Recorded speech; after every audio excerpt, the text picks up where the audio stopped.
We are 63 days away from the election, so we wanted to check in with the all-important voting bloc of suburban white women in battleground states. The women you're about to meet all voted for Donald Trump in 2016. 3 of them, the 3 on the bottom row, now regret that vote. All of them have very strong feelings about the racial tension in the country and President Trump's role in quelling it or stoking it. Here is our latest Pulse of the People. Let's talk about Kenosha. Lori, I want to start with you because you live in Wisconsin. I have no explanation for it. Being shot in the back, to me, is one of the worst things because that means that you're retreating. And to shoot 7 times in the back, I don't understand it. I don't understand. And then he was shackled to his bed, his hospital bed, and his children were in his car.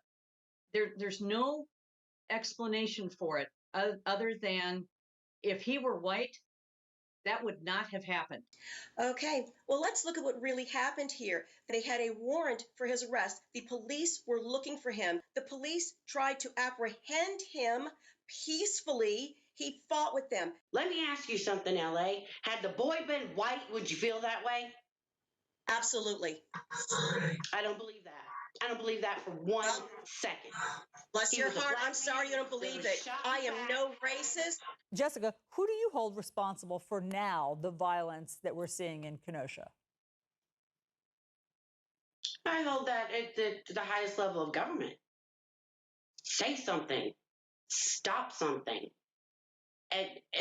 Admonish their behavior. When Ahmaud Arbery was shot in the street in South Georgia, are you going to sit there and tell me that that's not a racial thing? He was hunted down and shot like an animal. And it's okay. Is that the case for And it's okay by Trump supporters. And I'm done with that. No, ma'am, not at all. And you're going out to other cases. We're talking about the case at hand. But this, in the past few months, there have been so many cases. And so the violence that we're seeing in Minneapolis or in Kenosha or in Portland is not about any one case. It's about the feeling that Black men get different treatment than white men. Show of hands, how many of you like the idea of President Trump going to Kenosha? Okay, the top row likes the idea of him going to Kenosha. How will it help Kenosha and the country for him to go there? To go there as the president, as a unifying factor to help unify the country. I'm going to ask you a question. When he goes to Kenosha, is he going to go to unify the community, or is he going to threaten to bring in the National Guard and his militia? Well, my goodness. Well, I will answer that. He's going to go, number 1, for unity. Number 2, if they can't get it under control. And if he is asked, like he has been in other areas, yes, he'll bring them in. There's a double standard. Why doesn't he go in and stop this? Why doesn't he go in and help? And now you're saying, don't you dare bring in the National Guard. I mean, this is ridiculous. You Jessica, can't have it both ways. Okay, you can't say that fair. everything Let me out of let his mouth Jessica is a respond lie, to and that. And then you want him to say something. Pick a side of the fence. Either stay in your house and keep running your mouth, or unify the country. You don't get both. You don't get to go to Kenosha, and you don't get it both ways. And to say that I'm ridiculous is false. But on this, can you explain how, since the violence is happening right now in cities, since the social unrest is happening right now, how would re-electing President Trump, who is the president right now, how would that change anything? He would support the local communities, policemen. He would support the governments in those communities to make those neighborhoods safe first, so businesses could come in there. No president has ruined this country like he has. The unrest and the riots in the streets we haven't seen since the 1960s. He took this job and he's not taking it seriously. He watches TV, he is on Twitter, and he goes and he golfs. See, it is not the federal government's job to run individual cities. That comes from the mayors, it comes from the city councils, it comes from the police chiefs. Do you think that President Trump's Twitter feed is helping the situation? Oh, no.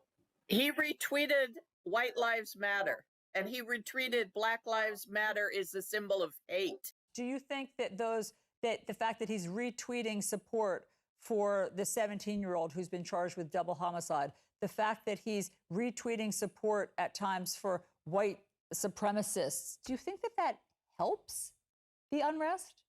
I think it's gotten worse. I think, and I go back to when he said there were fine people on both sides. So basically he was saying that white supremacists were fine people.